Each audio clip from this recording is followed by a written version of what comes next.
First current. Current কাকে বলে? Current হচ্ছে কোনো একটা কন্ডাক্টরের মধ্যে দিয়ে একক সময়ে যে পরিমাণ ইলেকট্রিক চার্জ অথবা ক্যারিয়ার ফ্লো করে সেটাকেই আমরা বলি current. Electric current is the rate of flow of electric charge or electrons through a conductor. Okay, একক সময় যে পরিমাণ চার্জ একটা কন্ডাক্টরের মধ্য দিয়ে বা একটা তারের মধ্য দিয়ে ফ্লো করছে সেটাকেই বলা হচ্ছে কারেন্ট। কারেন্টকে আমরা রিপ্রেজেন্ট করি আই দিয়ে। ইকুয়েশন হবে I equals to Q by T. Q হচ্ছে চার্জ আর একক সময় কত চার্জ যাচ্ছে ফ্লো করছে, তাই টি হচ্ছে সময়। ওকে, এটার ইউনিট কি হয়? কারেন্টের unit ampere, AMPER, represented by A। চার্জের ইউনিট কি হয়? Coulomb, COULOMB, represented by C। টাইমের ইউনিট সেকেন্ড।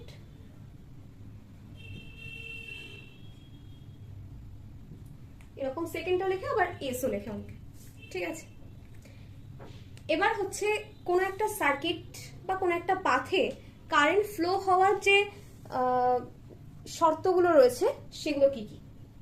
কারেন্ট ফ্লো আমরা আগেই জানলাম যে কন্ডাক্টর আমরা কাদেরকে বলবো না, যাদের মধ্যে আমরা ফ্রি ইলেকট্রনস পাবো, যারা সহজে কন্ডাকশন করতে পারবে তারাই হচ্ছে কন্ডাক্টর। তার মানে হলো কারেন্ট ফ্লো করার জন্য অবশ্যই সেখানে ফ্রি ইলেকট্রন থাকতে হবে। তো ফার্স্ট শর্ত হচ্ছে এটাই, ফ্রি ইলেকট্রনের প্রেজেন্স। নেক্সট হচ্ছে কারেন্ট সেই পাথ দিয়ে ফ্লো করে বা সেই পথেই ফ্লো করে যদি সেই রাস্তাটা ক্লোজড থাকে বা সেই পাথটা ক্লোজড থাকে। কোন একটা সার্কিট যদি কোথাও কানেকশন ব্রেক থাকে তাহলে আর সেখানে কারেন্ট ফ্লো করবে না, বা কোনো কম্পোনেন্ট যদি ড্যামেজ হয়ে গিয়ে থাকে বা সেখানে কম্পোনেন্টটা যদি না বসানো হয় তার মানে সেই পাথটা ওপেন হয়ে গেল, তো তাহলে সেখান দিয়ে আর কোনো কারেন্ট ফ্লো করবে না। আরেকটা হচ্ছে কারেন্ট ফ্লো হয় কি একটা পয়েন্ট থেকে আরেকটা পয়েন্টের দিকে কারেন্ট ফ্লো হয়। তো এই দুটো পয়েন্টের মধ্যে অবশ্যই যদি পোটেনশিয়াল ডিফারেন্স থাকে তবেই কারেন্ট ফ্লো হবে। এই হচ্ছে তিনটে শর্ত কারেন্ট ফ্লো হওয়ার। নেক্সট আসবো ভোল্টেজ। ভোল্টেজের সংজ্ঞা বা ডেফিনেশন কি হবে? এই যে কারেন্ট ফ্লো হচ্ছে একটা পয়েন্ট থেকে আরেকটা পয়েন্টের দিকে চার্জ ফ্লো করছে, এই চার্জ ফ্লো করার জন্য যে একটা ইলেকট্রিক্যাল ফোর্স পুশ করছে ইলেকট্রনকে কন্ডাক্টরের মধ্য দিয়ে পাস করার জন্য, এই ফোর্সটাই হচ্ছে ভোল্টেজ।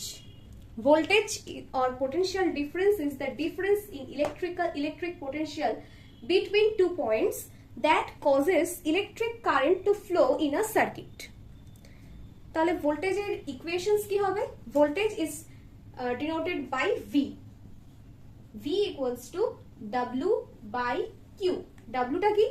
W টা হচ্ছে work done or energy. Work done or energy unit হয় joule. Q is the charge. চার ইউনিট কি হয়? Coulomb,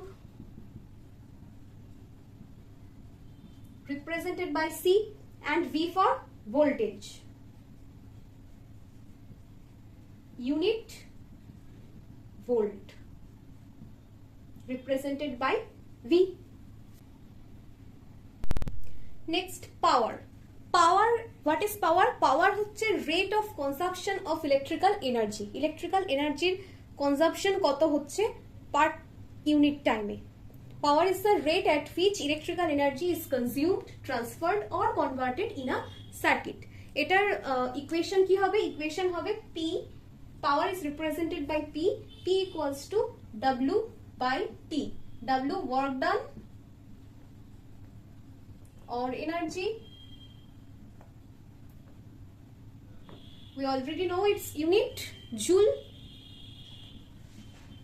represented by J, and power unit watt. Time T. Okay, 1 watt equals to 1 joule per second. তাহলে আমরা current, voltage আর পাওয়ার সম্পর্কে জানলাম। এবার এই কারেন্ট, ভোল্টেজ আর পাওয়ারের মধ্যে রিলেশন কি হয়?